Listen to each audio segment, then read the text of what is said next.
Analysis की जरूरत ही नहीं। You can take you can take the videos। और दूसरी चीज, अब एक एक टेस्ट तो हो ही गया है, तो ऐसा तो नहीं बिल्कुल कुछ नहीं आता, वही क्वेश्चन रिपीट होके आएंगे। फिर भी देखेंगे, एनालिसिस की जरूरत पड़ेगी अगर किसी टेस्ट पेपर को बहुत ही ज्यादा डिफिकल्ट लग रहा हो तो उसका एनालिसिस भी कर लेंगे, no problem. Okay, good evening all, welcome to learners academy.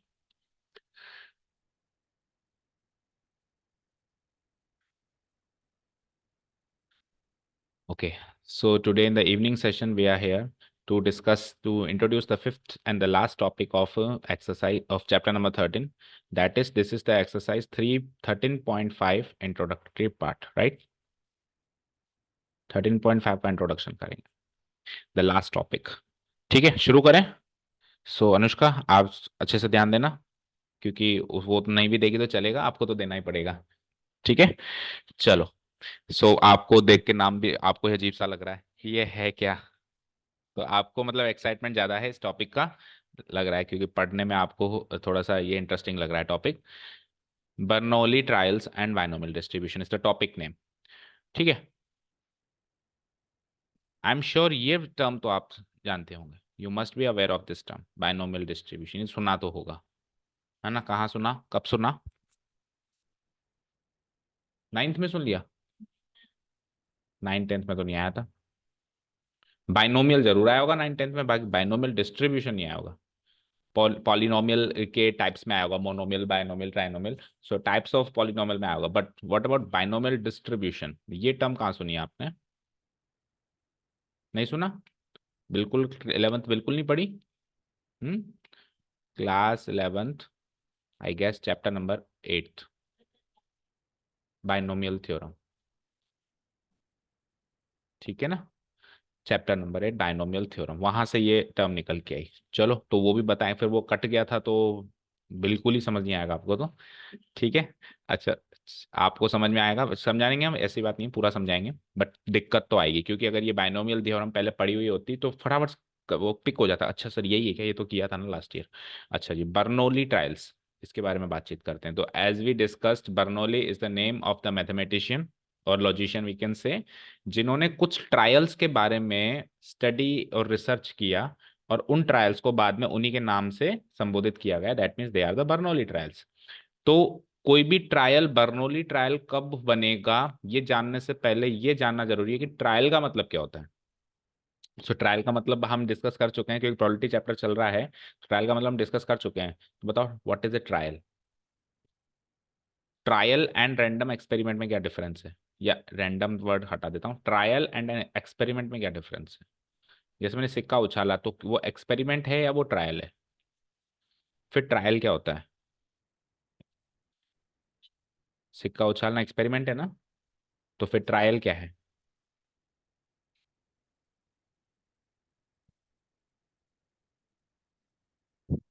बोलो।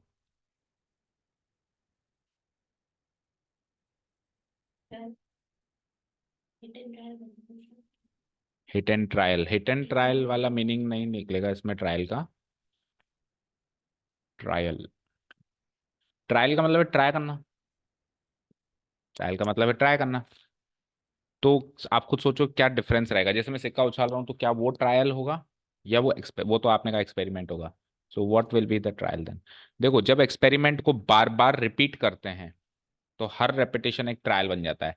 जैसे मैंने सिक्का उछाला, तो सिक्का उछालना, tossing a coin is an experiment, but when we are tossing a coin 10 times, then each each experiment अब ट्रायल बन चुका है।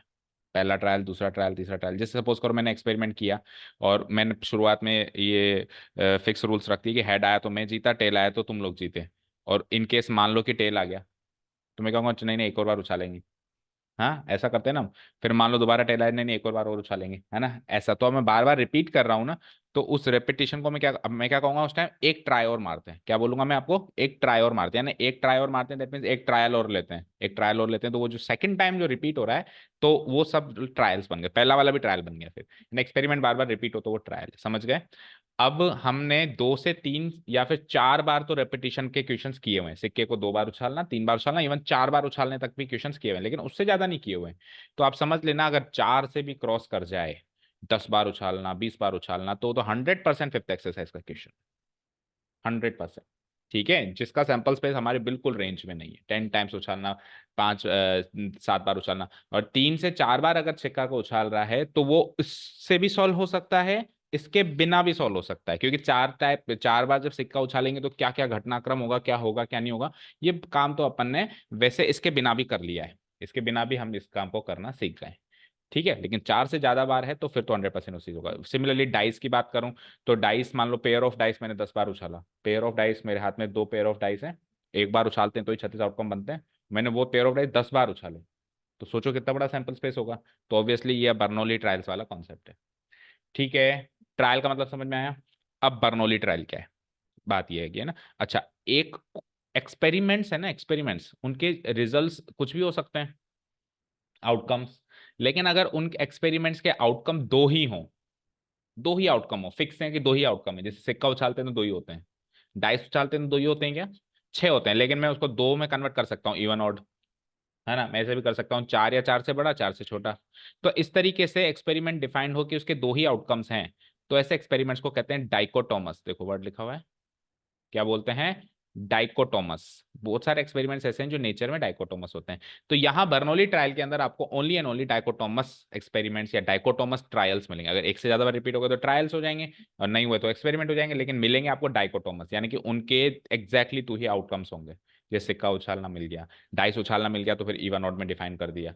ठीक है, डिफेक्टिव आइटम निकलना नहीं निकलना, दो ही आउटकम है, समझ गए। मान लो इंडिया जीती या हारी, ये दो ही आउटकम है। ठीक है, एक न्यू बॉर्न बेबी हुआ तो बॉय और गर्ल, दो ही आउटकम है। तो एग्जैक्टली टू आउटकम्स जब होंगे तब वो जो एक्सपेरिमेंट्स होंगे उसको क्या कहेंगे हम, डाइकोटोमस। ट्रायल्स भी हो सकते हैं डाइकोटोमस, एक्सपेरिमेंट भाई, एक्सपेरिमेंट और ट्रायल में डिफरेंस समझ में आ गया, ये एक बार होता है, ये बार बार होता है। और अब डाइकोटोमस तो दोनों हो सकते हैं, अगर एक्सपेरिमेंट के दो आउटकम है तो भी डाइकोटोमस है, और बार बार रिपीट हो रहा है लेकिन हर बार दो आउटकम है। जैसे सिक्का में 10 बार उछालूंगा तो हर बार दो ही पॉसिबल आउटकम्स है ना, ऐसा थोड़ा नहीं कि 10वीं बार में उसके आउटकम्स बढ़ जाएंगे पॉसिबल, वही हाइड्रोटेल हाइड्रोटेल हाइड्रोटेल, तो वो ट्रायल भी क्या हो गया, डाइकोटोमस हो गए। समझ गए, क्लियर है, यहाँ तक कोई डाउट नहीं। चलो अब हम बात कर रहे थे कि ट्रायल, बर्नौली ट्रायल कब बनता है, तो इसके बारे में लिख भी लेंगे, अभी शॉर्ट में समझो। कोई भी ट्रायल, बर्नौली ट्रायल तब बनेगा जब वो बर्नौली साहब की 4 बातों को मानेगा। ठीक है, ये एक बर्नौली ट्रायल्स की एक पूरी बुक पब्लिश्ड है, 16th और 17th सेंचुरी में ये पब्लिश हुई थी, करीब 300-400 साल पहले, 300 साढ़े 300 साल पहले। बट वो बुक पब्लिश होने से पहले ही बर्नौली साहब निकल लिए थे, मतलब उनका निधन हो गया था, मतलब वो अपने रिसर्च को पब्लिश होते हुए नहीं देख पाए थे, ऐसा कहा जाता है। जो उन्होंने रिसर्च किया वो खुद नहीं, वो उनको पता था कि पब्लिश होने वाली है, बट एक्चुअल पब्लिश होते होते वो पहले ही निकल लिए। ठीक है, इनकी एनीवेज हम तो पढ़ ही लेंगे उनकी, है ना। अब पता नहीं है ना, हो सकता है कि पिछले जन्म में हम ही बर्नौली हूँ। ठीक है, गॉड नोस कि पिछले जन्म में क्या था क्या नहीं था। चलो, एनीवेज चलो आओ, जोक्स अपार्ट, अब बर्नौली साहब की 4 शर्तें कौन सी थी एक ट्रायल को बर्नौली ट्रायल बनाने की। पहली शर्त थी कि जो ट्रायल्स आप कर रहे हो वो फाइनाइट नंबर में होने चाहिए।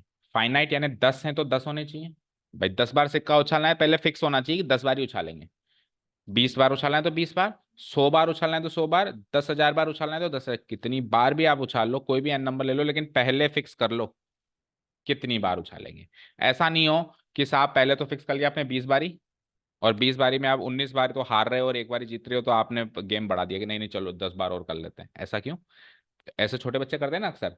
जैसे मान लो कि उनको लग रहा होता है ना अब मैं जीत रहा हूँ तो ठीक है मैं घर जा रहा हूँ, हो गया गेम ओवर, है ना, और उनको लग रहा है कि मैं हार रहा हूँ तो इंटरेस्ट आता रहता है, चल एक बार और कर लेते हैं, चल एक बार और कर लेते हैं, तो वो फाइनाइट फिक्स पहले होगा, 20 तो 20, 25 तो 25, 30 तो 30।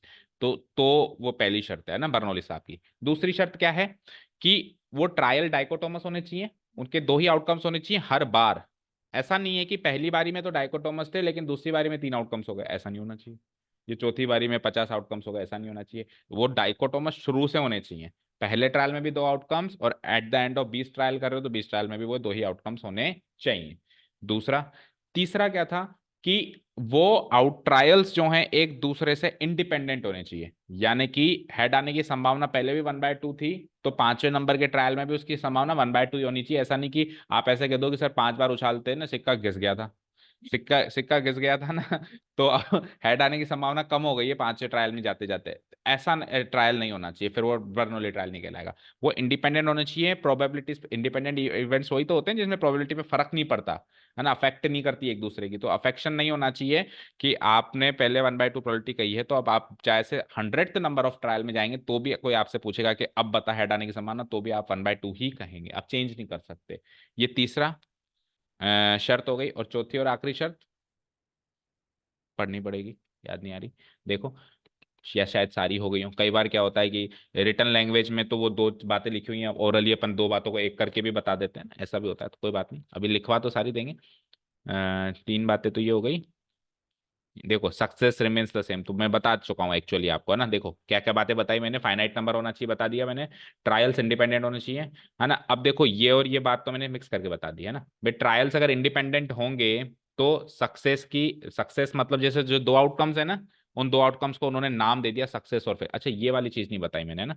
मैंने ये तो बताई कि डाइकोटोमस होने चाहिए, लेकिन डाइकोटोमस होने चाहिए तो दो जो आउटकम्स उनका नाम नहीं बताया, बस सक्सेस और फेलियर।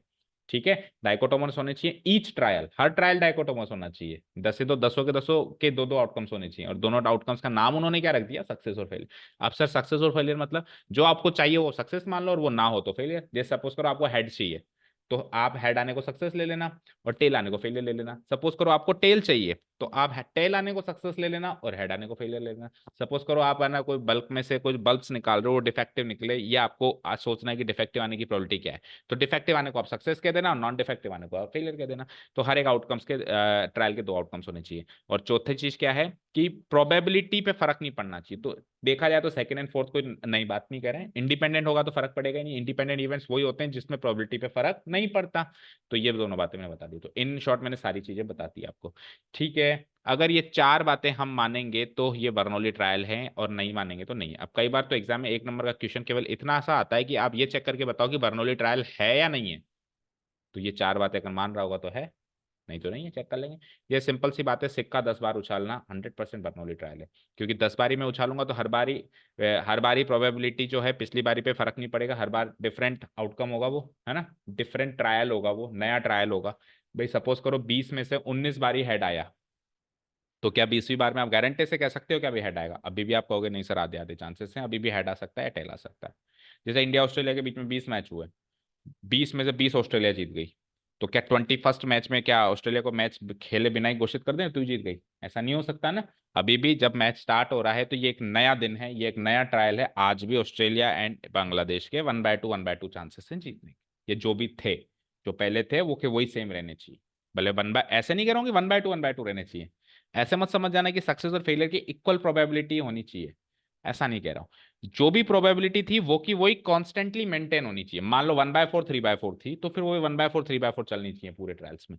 मान लो 20% 80% प्रोबेबिलिटी थी सक्सेस फेलियर की, तो फिर वही 20/80 का रेशियो पूरा मेंटेन होना चाहिए। इक्वल होने की गारंटी नहीं दे रहा हूँ। अब सिक्के में तो वो इक्वल हो जाती है, लेकिन किसी दूसरे केस में हो सकता है इक्वल ना हो। जैसे डाइस उछाल रहे हैं, तो डाइस उछाल रहे हैं तो 6 आने को सक्सेस कह दिया, तो 6 नहीं आने को फेलियर कह देंगे। तो 6 आने की संभावना 1/6 होती है, तो सक्सेस की संभावना 1/6 और फेलियर की संभावना 5/6। तो अब ये 1/6 5/6 में डाइस जितनी बार भी उछाल लूंगा, 6 आने की संभावना वही 1/6, 6 नहीं आने की संभावना 5/6 रहेगी। ऐसा नहीं कह रहा हूँ कि 1/2 रहेगी। ये चीज क्लियर है? ठीक है, तो अपन ने जितना कहा उसको एक बार नोट्स में उतार लें, देख लें, और उसके बाद फिर अपन चलते हैं आगे की कहानी। अब ये फर्स्ट पार्ट अपन ने कवर कर लिया है, बर्नौली ट्रायल्स क्या होता है ये अपन ने कवर कर लिया है। और जो सेकंड पार्ट है बाइनोमियल डिस्ट्रीब्यूशन, ये बर्नौली ट्रायल्स के जो बाइनोमियल डिस्ट्रीब्यूशन से कैसे कनेक्ट होता है उसके बारे में हम सीखेंगे। उसके लिए पहले आपको बाइनोमियल डिस्ट्रीब्यूशन क्या होता है वो रिवाइज करवाना पड़ेगा, जैसा कि इसको तो आता ही नहीं है, और आपको भी थोड़ा बहुत कम ही आता होगा, भूल चुके होंगे। चलो आइए, सबसे पहले ट्रायल की definition. When a random experiment is repeated more than once, it becomes a trial। Simple सी बात है, बार बार रिपीट करोगे तो हर एक एक्सपेरिमेंट को ट्रायल के देंगे। अब बर्नौली ट्रायल की बात करते हैं। किसी भी रैंडम एक्सपेरिमेंट्स के कुछ ट्रायल्स आप कर रहे हो 10 20 30, तो वो बर्नौली ट्रायल्स तब कहलाएंगे when they satisfy the given four conditions. तो ये कंडीशंस हमने अभी पढ़ी, उसी को हमने यहाँ लिखा हुआ होगा। पहली कंडीशन है there should be a finite number of trials, say N number of trials होनी चाहिए। एन मतलब एनी नेचुरल नंबर। भाई आप नेचुरल नंबर में ही कहोगे कि 10 ट्रायल 20 ट्रायल, ऐसे थोड़ा कहोगे 10.5 ट्रायल, ऐसा थोड़ा ना कहोगे पौने 11 ट्रायल। तो ये जो भी जितने भी नंबर ऑफ ट्रायल्स हैं वो एन में आने चाहिए, नेचुरल नंबर होने चाहिए और फाइनाइट होने चाहिए, इनफाइनाइट नहीं होनी चाहिए कि चलाते जाओ चलाते जाओ। कई बार हम ऐसा गेम खेलते हैं कि डाइस को उछालो तब तक उछालते जाओ जब तक 6 नहीं आता, तो ये जो ट्रायल्स कर रहे हैं बर्नौली ट्रायल्स नहीं है, क्योंकि आपने फिक्स नहीं किया भाई कितनी बार उछालोगे। ये क्या बात हुई कि जब तक उछाले जाओ तब तक 6 नहीं आता। हाँ समझ गए, क्लियर है। तो each trial should be independent from the other, हर एक ट्रायल नया ट्रायल है पिछले बार से इंडिपेंडेंट है। That means the result of any trial should not affect the occurrence और the result of the other trials. किसी भी ट्रायल का रिजल्ट किसी दूसरे ट्रायल के रिजल्ट को प्रभावित नहीं करेगा, सब इंडिपेंडेंट है। हर ट्रायल के एग्जैक्टली दो ही आउटकम्स होंगे, दैट मीन्स हर ट्रायल डाइकोटोमस होगा। Each trial should have exactly two outcomes, और दो आउटकम्स का नाम भी यहाँ पे फिक्स कर देते हैं अपन, success and failure. That is, इसका मीनिंग है कि दे शुड बी डाइकोटोमस, मतलब वही है।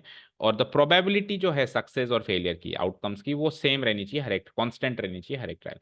अच्छा, इस कॉन्सेप्ट में सक्सेस की प्रोबेबिलिटी को लेटर पी से डिनोट किया जाता है, सक्सेस की प्रोबेबिलिटी को।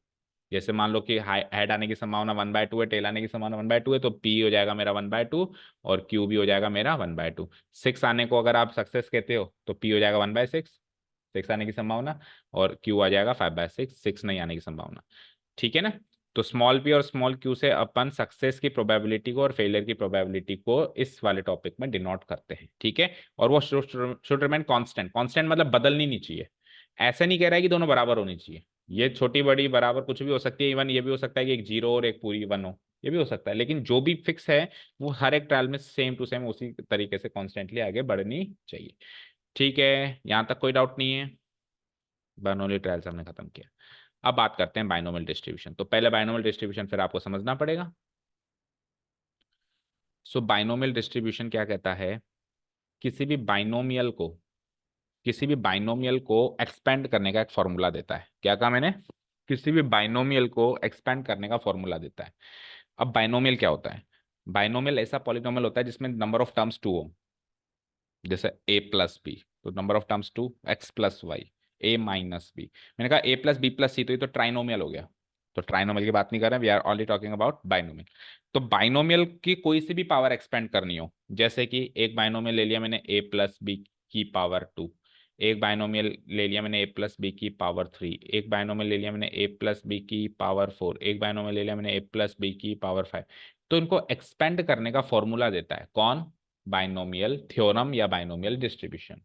ठीक है, फॉर्मूला कैसे देता है, चलो ए प्लस बी का होल स्क्वायर और ए प्लस बी का होल क्यूब तो आपको याद होगा, लेकिन बाकी याद नहीं होंगे ना, नहीं होंगे। तो फॉर्मूला याद है किसी को, क्या था, बाइनोमियल थ्योरम का फॉर्मूला होता है NC0, जो पहला वाला है, जो पहला वाला है, हाँ कॉम्बिनेशन, NC0 मतलब यह कॉम्बिनेशन। ठीक है, NC0 जो पहला वाला है, ए उसकी पावर रहती है जो उसकी पावर रहती है जो ऊपर है n, और b उसकी पावर रहती है इन दोनों का गैप। नहीं सॉरी, गलत कर रहा हूं मैं। 1 सेकेंड 1 सेकेंड। ए प्लस बी का होल स्क्वायर क्या होता है, इधर से देख लो ना, A² plus 2AB plus B²। तो इसमें एक पावर है, ये हो जाता है मेरा NC0, ये हो जाता है मेरा NC1, मतलब n का मतलब 2, n यहाँ पे वो होती है, n का मतलब होता है जो ऊपर पावर लगी हुई है ना। तो ये क्या हो जाएगा 2C0, ये हो गया 2C1, ये हो गया 2C2। तो देखो a की पावर क्या है जो, अच्छा a की पावर इन दोनों का डिफरेंस, a की पावर क्या है इन दोनों का डिफरेंस, तो n-0 n ही रहेगा, और b की पावर एग्जैक्टली जो नीचे है, ठीक है। प्लस अगली टर्म क्या हो जाएगी NC1, अब वही a की पावर इन दोनों का डिफरेंस यानी n-1, और b की पावर जो नीचे रखा हुआ है 1। फिर अगली टर्म हो जाएगी NC2, और वही a की पावर इन दोनों का डिफरेंस यानी n-2, और b जो नीचे रखा हुआ है स्क्वायर। ऐसे करते करते करते जितना भी n है, जैसे सपोज करो n10 है, तो ये 10 तक जाएगा, 10C10 तक जाएगा। जैसे मान लो 10 से स्टार्ट किया तो 10C0, 10C1, 10C2, ऐसे करते करते NCn तक जाएगा। दैट मीन्स 10C10 तक जाएगा, n की वैल्यू 10 ले ली, तो आखिरी टर्म क्या हो जाएगी NCn। a की पावर क्या होती थी इन दोनों का डिफरेंस, तो n-n यानी 0, और b की पावर ये नीचे वाली। तो देखो हुआ क्या है, हमने स्टार्टिंग करी सारी पावर n के पास थी, b कंगाल था, फिर b की पावर बढ़ती गई 1, 1 से 2, 2 से ऐसे करते करते आखिरी में सारी पावर b के पास चली गई, और इसकी घटती गई, n n-1, फिर n-2, और आखिरी में जाते जाते एक कंगाल हो चुका है। ठीक है, यही यहाँ पे करते हो, देखो ए के पास सारी पावर है, फिर एक पावर ए के पास, एक पावर बी के पास, ए ने एक पावर बी को दे दी, फिर यहाँ आते आते एक कंगाल हो गया, सारी पावर बी के पास। ए प्लस बी का होल क्यूब बताओ, ए क्यूब प्लस, नहीं सीक्वेंस बताओ, 3a² B plus 3ab² plus B cube. अब देखो सारी पावर ए के पास, दो एक ए के पास, एक बी के पास, फिर एक ए के पास, मतलब अपनी पावर एक ए जो है वो बी को देता जा रहा है, और आखिरी में जाते जाते सारी पावर बी के पास ए हो चुका है कंगाल। तो इस तरीके से अपन ए प्लस बी या किसी भी बाइनोमियल की कोई भी पावर एक्सपैंड कर सकते हैं। अब जितनी पावर होती है उससे एक ज्यादा टर्म्स होती हैं, जैसे दो पावर है तो तीन टर्म्स हैं, तीन पावर है तो चार टर्म्स हैं, चार पावर होगी तो ये पांच टर्म्स होंगी, पांच पावर है तो छह टर्म्स होंगी, क्योंकि स्टार्ट हम जीरो से करेंगे। ये सपोज करो 5 है तो 5c0, 5c1, 5c2, 5c3, 5c4, 5c, छह टर्म्स हो गई ना, तो जीरो भी अकाउंट हो जाएगा, इसलिए एक टर्म बढ़ जाएगी। ठीक है, और यहाँ पे जो कोएफिशिएंट लगेगा वो ये nc0 nc1 ये डिसाइड करेंगे कि क्या कोएफिशिएंट लगेगा। भाई ए स्क्वायर के आगे कोएफिशिएंट जैसे 1 है तो ये कैसे आया, 2c01 होता है। फिर ए इंटू बी के आगे कोएफिशिएंट 2 क्यों है, क्योंकि 2c1 है, 2c1 2 होता है। अब यहाँ पे आ जाओ, जैसे ये क्या होता, ये होता मेरा n3 के हिसाब से 3c0, ये क्या होता 3c1, फिर ये होता 3c2, और ये होता 3c3। तो 3c0 1 होता है और 3c3 भी 1 होता है, तो आखिरी पहली और आखिरी तो हमेशा 1 रहते हैं। 3c1 और 3c2 दोनों 3 होते हैं, तभी तो ये 3 है। ठीक है, so this was the binomial theorem. अब समझ में आया। तो अब ये का यही काम यहाँ पे हमारे जब हम प्रोबेबिलिटी डिस्ट्रीब्यूट करेंगे तो होने वाला है, इसलिए इस टॉपिक का नाम binomial trials and binomial distribution रखा हुआ है। कैसे होगा ये काम, थोड़ा सा एक एग्जांपल लेते हैं। बाइनोमियल डिस्ट्रीब्यूशन समझ में आ गया सबको अच्छे से? ठीक है। अच्छा, ये सर फॉर्मूला इतना बड़ा होता है क्या? तो फॉर्मूले को अपन शॉर्ट में भी लिख सकते हैं, कैसे, समेशन NC R, क्योंकि बदल क्या रहा है, जो नीचे वाला है 0 1 2 3 जो बदल रहा है उसको R ले लेते हैं अपन मैथ्स में, ऐसे होता है।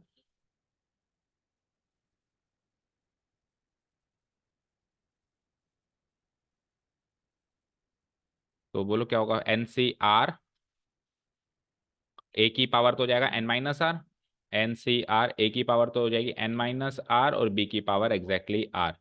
ठीक है ना, ये शॉर्ट फॉर्मूला हो गया इसका। अब इसमें R बदलते जाओ, R बदलते जाओ, n क्या होगा, जितने ट्रायल्स आपने किए, जो भी ऊपर पावर है। ठीक है, डन। ओके, चलो अब एक एग्जाम्पल लेते हैं। फॉर एग्जाम्पल मैंने एक कॉइन को दो बार टॉस किया, तो क्या सैंपल स्पेस बनता है, HH HT TH TT। अब पहले तो आप सक्सेस और फेलियर डिफाइन करो, तो लेट्स से मैंने सक्सेस और फेलियर डिफाइन कर दिया, हेड आना और टेल आना। सक्सेस वो क्वेश्चन में डिफाइन करके देगा, मैंने एग्जांपल के तौर पे हेड आना सक्सेस, और फेलियर डिफाइन कर दिया टेल आना। ठीक है, तो दोनों की प्रोबेबिलिटी वही हो गई 1/2 1/2। तो पी की वैल्यू भी 1/2, पी मतलब सक्सेस की प्रोबेबिलिटी 1/2, और क्यू मतलब फेलियर की प्रोबेबिलिटी भी 1/2, और पी प्लस क्यू की हमेशा 1 आएगा, इन दोनों का सम तो हमेशा 1 आएगा, क्योंकि डाइकोटोमस से दो आउटकम्स हो सकते हैं, तो जो पी है और वो क्यू है उसके अलावा तीसरी चीज हो ही नहीं सकती, तो दोनों की प्रोबेबिलिटी का सम 1 आना ही चाहिए। ठीक है, यहाँ तक कोई डाउट नहीं। अब सक्सेस आपने कह दिया हेड आना, तो मैं आपसे पूछ रहा हूँ कि कितनी सक्सेस मुझे मिल सकती है। अब जो चीज मैं पूछ रहा हूँ वो जस्ट पिछली एक्सरसाइज से कनेक्ट होगी, रैंडम वेरिएबल से, है ना, जैसे वहां पे पूछते थे ना एक्स की वैल्यू क्या क्या हो सकती है। ठीक है, जिसमें आपको सबसे ज्यादा प्रॉब्लम हो रही थी सोचने में, वापस से एक और बार हम उस, क्योंकि होगा तो वही सही, कनेक्शन तो फोर्थ एक्सरसाइज का ज्यादा भी नहीं तो 30 to 40% है। ठीक है ना, तो मैंने आपसे पूछा कि कितने सक्सेस मिल सकती है अगर मैं डाइस इसको कॉइन को दो बार उछालूं, तो कितनी सक्सेस मिल सकती है मुझे। या तो एक भी सक्सेस नहीं मिले, यानी एक भी हेड नहीं मिले, या फिर एक हेड मिले, या फिर दो हेड मिले। तो सक्सेस, नंबर ऑफ सक्सेसेस कितनी मिल सकती है मुझे, 3, 0 1 2। ओके, अब सुनना,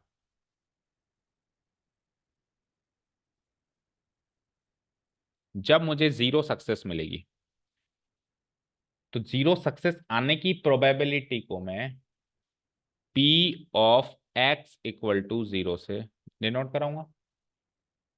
ऐसे ही कराते थे रैंडम वेरिएबल में। ये निकालने के लिए हम क्या करेंगे, एक बार तो कैजुअली निकाल लेता हूँ। तो एक भी सक्सेस नहीं चाहिए ना, एक भी हेड नहीं चाहिए, तो ऐसे केसेस कितने जब एक भी सक्सेस नहीं है, 1/4, तो 1/4 है इसका आंसर। मानते हो, क्योंकि छोटा एग्जाम्पल है तो ये तो उंगलियों पे काउंट हो रहा है। ठीक है, आगे बढ़ते हैं। P(x)=1, मतलब एक सक्सेस आने की प्रोबेबिलिटी, यानी कि एक हेड मिल जाए, तो ऐसे दो केसेस जिसमें एक एक हेड है। तो ये हो जाएगा 1/4 1/4, या फिर 2/4 कर लें 1/2, सीधा ही 1/2 हो रहा है। 2/4 कर लो या 1/2 कर लो। और फिर उसके बाद हाँ, P of X equal to 2, दो सक्सेस आने की प्रोबेबिलिटी अगेन 1/4। इनको ऐड करूंगा तो ये भी 1 हो ही रहा है। ठीक है, यहाँ तक तो कोई डाउट नहीं है। अब सर ये तो आपने पिछली एक्सरसाइज की नॉलेज से ही कर लिया, तो मैं आपको खुद कह रहा हूँ ना कि 2 बार उछालना, 3 बार उछालना, 4 बार उछालने तक तो अपने को इस एक्सरसाइज की जरूरत ही नहीं है। 4 बार उछालने तक तो आप जो चाहे पूछ लो, हम पिछली एक्सरसाइज की नॉलेज से निकाल सकते हैं। ठीक है, लेकिन उससे ज्यादा बार पूछे तब है प्रॉब्लम, तो तब इस एक्सरसाइज का सहारा, इसके फॉर्मूलाज का सहारा लेना पड़ेगा। पर मैं इस क्वेश्चन को भी इस एक्सरसाइज के फॉर्मूले से सॉल्व करना चाहूँ तो कर सकता हूँ ना। तो देखो कैसे करेंगे। ये 1/4 कैसे आएगा? कितनी बार उछाल रहे हो आप? 2 बार। उसमें से आपको कितने सक्सेस चाहिए? एक। जीरो, जीरो सक्सेस चाहिए। पी की पावर लगाओ 2 - 0 यानी 2। सॉरी, उल्टा बोल दिया। पी तो सक्सेस है ना बेटा, सक्सेस तो एक भी नहीं चाहिए ना। सक्सेस तो आपको एक भी नहीं चाहिए, आपको दोनों फेलियर चाहिए। तो पी की पावर तो 0 होगी, एक भी सक्सेस नहीं चाहिए। और क्यू की पावर क्या हो जाएगी? 2 - 0 यानी 2। यानी पी की जो पावर्स होती हैं, क्यू और पी की पावर्स होती हैं, वो कैसे अरेंज होती हैं? एक पावर तो जस्ट नीचे वाली आ जाती है, और एक पावर इन दोनों का डिफरेंस। अब आपको क्या चाहिए? आपको क्या चाहिए? एक भी सक्सेस नहीं चाहिए, तो पी की पावर 0 है और क्यू के पास स्क्वायर है। ठीक है ना? ठीक है, समझ आया? इसको सॉल्व करेंगे, देखते हैं अभी ये 1/4 आता है या नहीं आता। अब इधर बताओ, 2 बार उछाल रहे हैं, एक सक्सेस चाहिए, और सक्सेस की प्रोबेबिलिटी और इसकी फेलियर की प्रोबेबिलिटी की पावर क्या क्या होगी? क्योंकि एक सक्सेस है एक फेलियर है, तो पी की पावर भी 1, क्यू की पावर भी 1। ठीक है, इसको सॉल्व करेंगे और इधर आ जाओ 2C2। ठीक है ना? पी की पावर अब दोनों सक्सेस चाहिए, और एक भी फेलियर नहीं चाहिए, क्यू की पावर 0। अब इनको सॉल्व कर दूं मैं? ठीक है, और पी और क्यू की वैल्यू आपने लगाई हुई है 1/2 1/2। जब आप इधर पी और क्यू की वैल्यू निकालेंगे तो आप एक बार डाइस उछालने में क्या होता है, हेड आने की संभावना और टेल आने की संभावना सोचेंगे। कितनी बार? एक बार। हाँ, ठीक है ठीक है, मैं अभी आएंगे बच्चे क्लास से मेरी सब। हाँ, कोई दिक्कत। ठीक है ठीक है ठीक। ठीक है, जब अपन पी और क्यू को डिफाइन करेंगे तो यहाँ पे अपन 100% एक बार जब अपन कॉइन को टॉस करेंगे उसकी संभावना लिखेंगे। 2 बार, 3 बार, 4 बार, बार बार मतलब ट्रायल के रूप में नहीं सोचेंगे, एक सिंपल रैंडम एक्सपेरिमेंट के रूप में सोचेंगे पी और क्यू की जब आप वैल्यू निकालेंगे। जैसे मैंने कहा कि पेयर ऑफ डाइस को 10 बार फेंको, तो आप छोड़ो 10 बार फेंको, आप तो एक बार फेंको और क्या क्या होता है उसके हिसाब से पी और क्यू डिफाइन करेंगे। यही अपन काम पिछली एक्सरसाइज में भी करते थे, है ना? अब इसको सॉल्व करो। 2C0 क्या होता है? 1। पी की वैल्यू तो 0 है, लिखो ही मत। क्यू का स्क्वायर, क्यू क्या है? 1/2, तो 1/2 का स्क्वायर। क्या ये वैल्यू 1/4 से मैच करती है? ठीक है, इधर आओ। 2C1 2 होता है। पी क्या है? 1/2। क्यू क्या है? 1/2, तो 1/2 इंटू 1/2, तो 2 से 2 कट गया, 1/2 आ रहा है।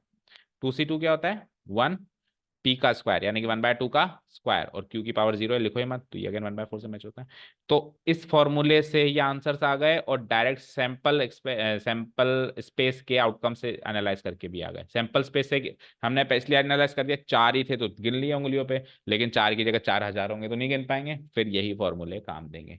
तो आप मुझे बताओ, आपको फॉर्मूला समझ में आ गया क्या? फॉर्मूला मैं एक्चुअली बता चुका हूं, आप ध्यान से देखो। तो Bernoulli trials and binomial distribution हमें कुछ ट्रायल्स के अंदर कुछ नंबर ऑफ सक्सेसेस निकलने की संभावना निकाल के देता है। यानी कि 2 बार उछालने में एक भी सक्सेस ना मिले उसकी संभावना निकाल के दी उसने। 2 बार उछाले एक सक्सेस मिले उसकी संभावना निकाल के दी उसने। और 2 बार उछाले दोनों बार सक्सेस मिल जाए उसकी संभावना भी उसने निकाल के दी। जहां पे सक्सेस और फेलियर वो खुद डिफाइन करेगा कि सक्सेस क्या है, फेलियर क्या है, जैसे हमने डिफाइन किया हेड आना और टेल आना। ओके, तो मैं अब आपसे कहूं कि एन टाइम्स मैंने उछाला, ओके, और उसमें एक्स नंबर ऑफ सक्सेसेस मिले, ओके, तो पी और क्यू की क्या क्या पावर लगाओगे बताओ?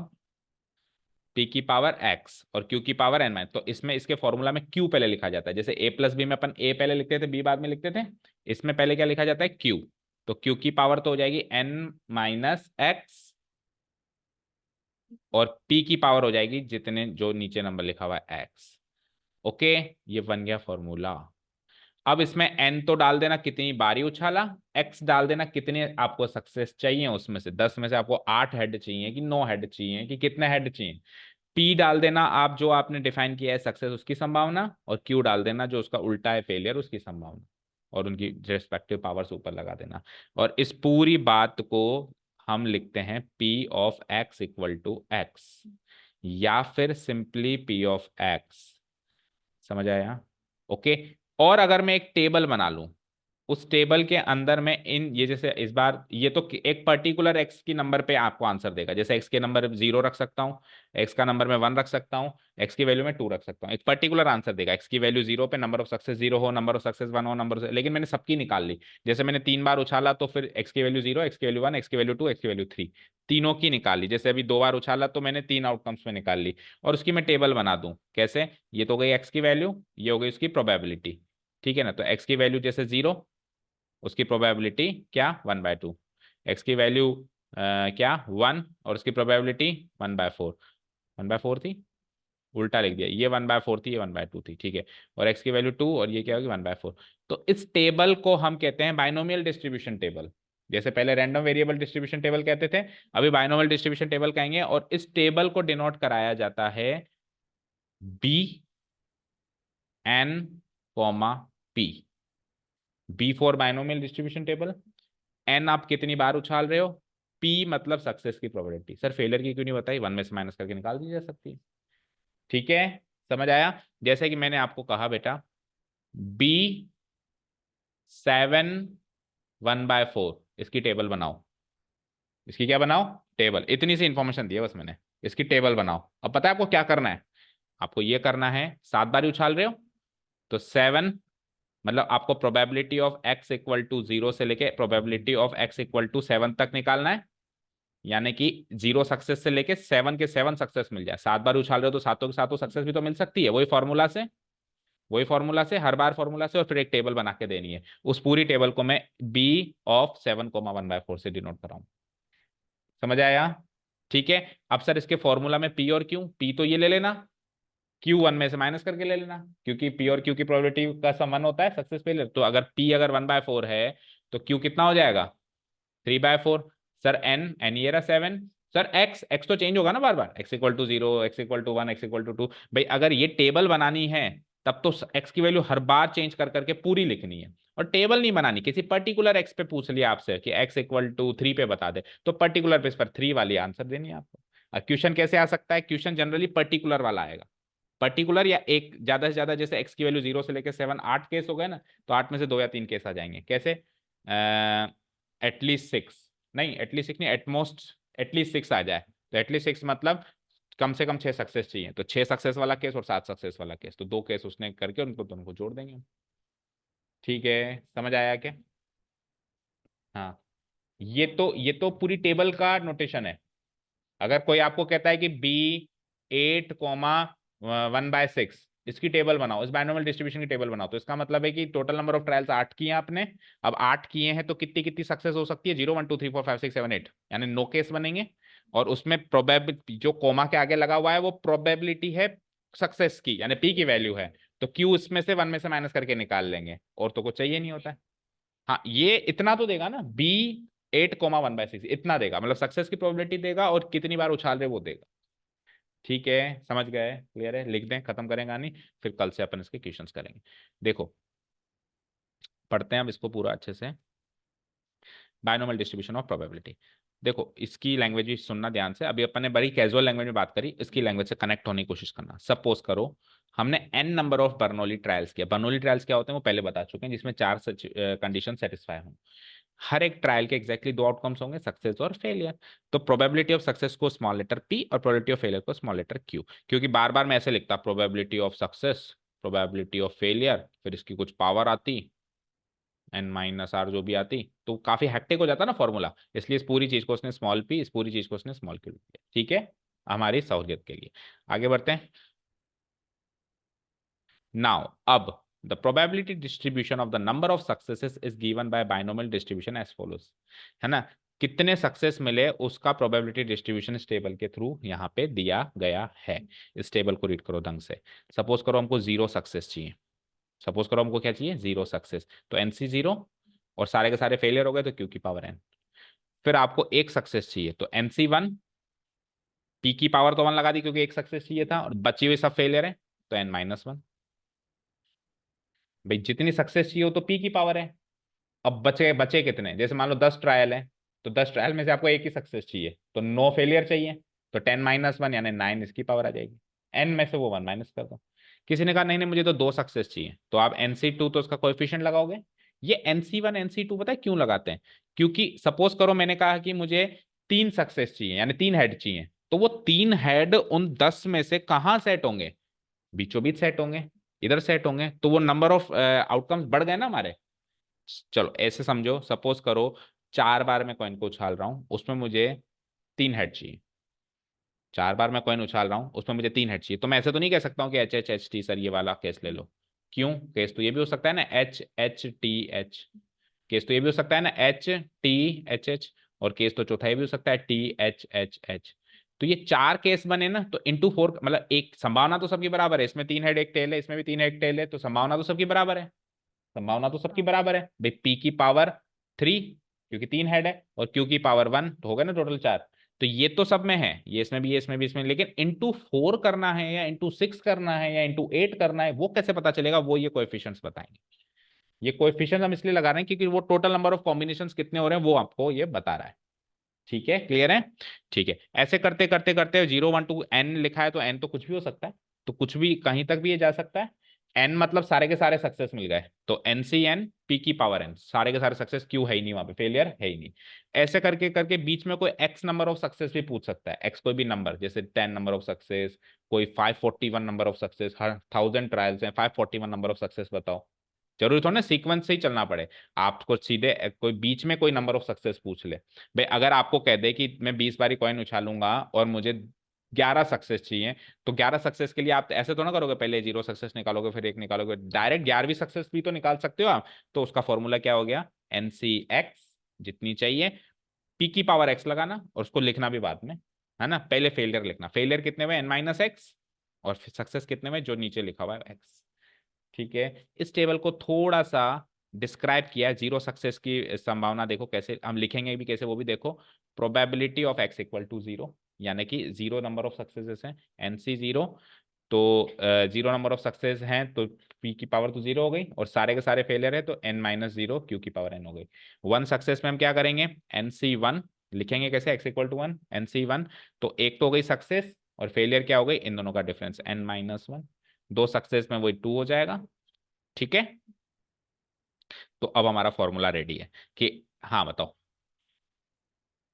हम ट्रायल्स करके किसी फिक्स नंबर ऑफ सक्सेसेस की प्रोबेबिलिटी निकालें, जैसे कि 100 बार सिक्का उछालने पे 47 हेड आने की संभावना।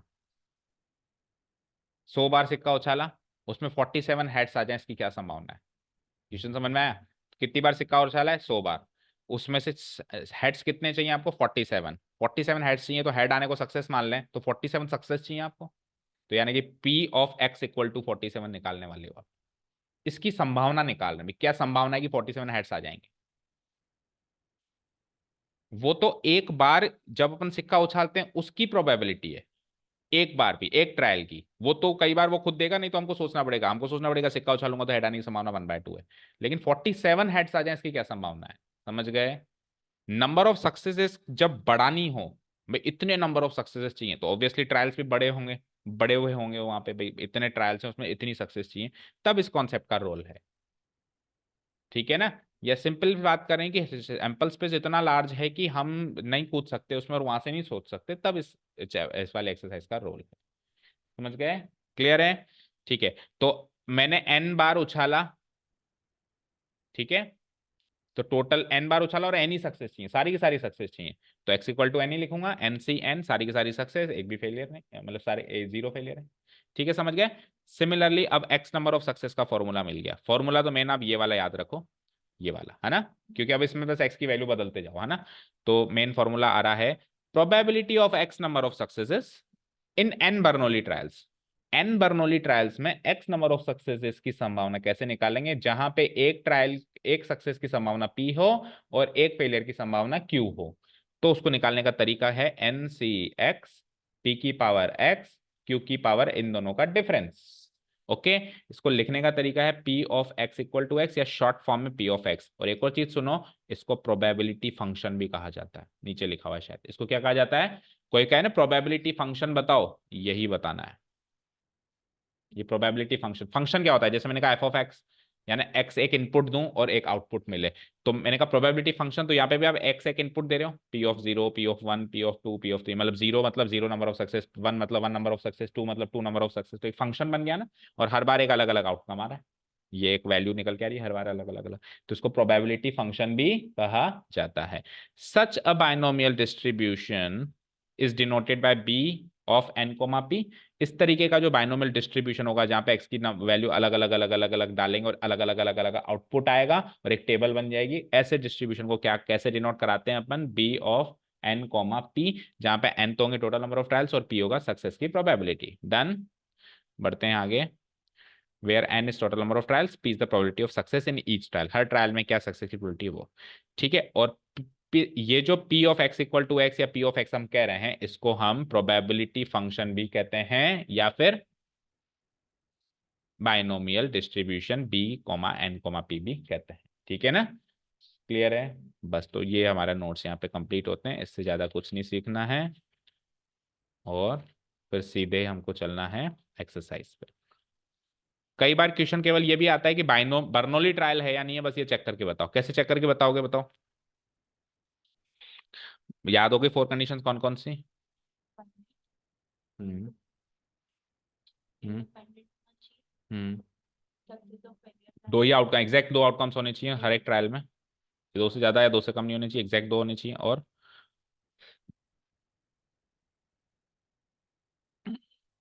और जो उसकी संभावना है वो सेम होनी चाहिए। ठीक है, समझ गए? जैसे कि एक आपकी शायद इसमें बुक में एग्जाम्पल है, उसमें केवल ये पूछ रहा है आपसे कि बर्नौली ट्रायल है या नहीं, शायद पहला एग्जाम्पल है ये रहा। इसी ये पेज पे देखो, six balls are drawn successively from an urn containing seven red and nine black. एक झोला है जिसमें सात रेड और नौ ब्लैक बॉल्स हैं, उसमें से टोटल कितनी हो गई? 16 हो गई है। 16 बॉल्स में से मुझे 6 निकालनी है। अब अगर आप रिप्लेस करके निकालोगे, रिप्लेस मतलब निकाली, देखी, वापस डाल दी, तो इंडिपेंडेंट हो गया इवेंट। लेकिन अगर आप रिप्लेस ही नहीं करोगे, नॉट रिप्लेस कर रहे हो, तो हर बार जो अगली बॉल निकल रही है उसकी संभावना प्रभावित हो रही है, बदल रही है। जैसे सपोज करो मैंने कहा रेड बॉल निकलने की संभावना बताओ, तो आप कहोगे सर 7 रेड है, टोटल 16 है, तो रेड बॉल निकलने की संभावना 16, 7/16। मैंने कहा ब्लैक बॉल निकलने की संभावना, तो आप क्या कहोगे? एक मिनट, ये तो हो गई रेड बॉल निकलने की संभावना, और मैंने कहा ब्लैक बॉल निकलने की संभावना, आप क्या कहोगे? 9/16। तो अब पहली बॉल मैंने निकाली, रेड या ब्लैक निकली, नोट कर लिया, वापस डाल दी। अब सेकंड ट्रायल में वापस रेड बॉल निकलने की संभावना सेम ही रहेगी ना, फिर तीसरी बार में भी सेम रहेगी। तो मैं 6 बॉल्स निकालूं ऐसे रिप्लेस कर करके, तो 6 के 6 बॉल्स में probability of R, probability of B clear है, मतलब इंडिपेंडेंट है, इक्वल है ना? तो इसको कह सकते हैं बर्नौली ट्रायल। लेकिन अगर मैंने रिप्लेस कर दी, तो जैसे रेड बॉल निकली थी, तो अगले रेड बॉल निकलने की संभावना को पहली बात तो आपको आर ऑन आर करना पड़ेगा, और उसकी संभावना हो जाएगी एक कम हो गई, एक टोटल में कम हो गई, तो ये चेंज हो गई ना। तो ये बर्नौली ट्रायल नहीं है। तो ये ऐसे याद रख लो, विथआउट रिप्लेसमेंट वाला केस कभी बर्नौली ट्रायल हो ही नहीं सकता। हमेशा रिप्लेसमेंट वाला केस जिसमें इंडिपेंडेंट इवेंट्स होते हैं, वही हमारा बर्नौली ट्रायल हो सकता है। बाकी चीजें भी चेक करनी है, लेकिन पहली चीज ही आपको नॉट रिप्लेस रिप्लेस आ जाए तो पहले आप टिक कर सकते हो। अब वो रिप्लेस में भी फिर आके अंदर जाके देखना, दो आउटकम्स होने चाहिए, जैसे रेड और ब्लैक दो आउटकम्स है, डाइकोटोमस है। ठीक है, तो टेल वेदर और not the trials of drawing balls are Bernoulli trials when after each draw the ball drawn is replace और not replace। क्या इसका डिस्क्रिप्शन है? The number of trials finite है, 6 बॉल्स निकाल रहे हैं। When the drawing is done, जब drawing हो जाती है रिप्लेसमेंट, तो सक्सेस की प्रोबेबिलिटी, जैसे कि रेड बॉल आने की प्रोबेबिलिटी 7/16 सेम होती है हर 6 ट्रायल्स पे, हर 6 ट्रायल्स पे वो सेम है, या हर 6 ड्रॉस पे वो सेम है। Hence the drawing of balls with replacements are Bernoulli trials. अब सेकंड में वो बर्नौली ट्रायल्स क्यों नहीं है, उसका डिस्क्रिप्शन सुनो। When the drawing is done without replacement, the probability of success, red ball की जो फर्स्ट ट्रायल में प्रोबेबिलिटी है वो ये हो गई, लेकिन सेकंड में चेंज हो गई, और ऐसे करते करते बदलती गई। तो clearly the probability of success is not same for all success for all trials, and the trials are not Bernoulli trials. ठीक है, क्लियर है? वन मोर थिंग, जब हम बर्नौली ट्रायल का क्वेश्चन करेंगे, तो हमको ये बात भी लिखनी है कि here the given random experiment is a Bernoulli trial, फिर बर्नौली ट्रायल का फॉर्मूला लिखेंगे। ठीक है, सीधे ही नहीं लगाएंगे कि प्रोबेबिलिटी हो गई, आप पहले ये लिखेंगे कि ये बर्नौली ट्रायल है, इसलिए हम बर्नौली ट्रायल का फॉर्मूला लगा रहे हैं। तो बर्नौली ट्रायल क्यों है, इसलिए एक दो लाइन लिखनी पड़ेगी कि फाइनाइट नंबर ऑफ ट्रायल्स हैं और सक्सेस फेलियर दो ही आउटकम्स हैं, सक्सेस फेलियर की प्रोबेबिलिटी भी सेम है। ये सारी बातें आप लिखेंगे, फिर आप कहेंगे hence the given experiment is an example of Bernoulli trials, so probability of X equal to, इसका फॉर्मूला ये है, और फर्क निकालना शुरू करें। ठीक है, समझ आया? तो कल मॉर्निंग वाली क्लास में इसके एक्सरसाइज करते हैं, ठीक है ना? सो इंटरेस्टिंग इसकी एक्सरसाइज, ये नोट्स सारे कंप्लीट करो, कल देखते हैं। Thank you so much for listening to us, have a nice day, keep learning and bye.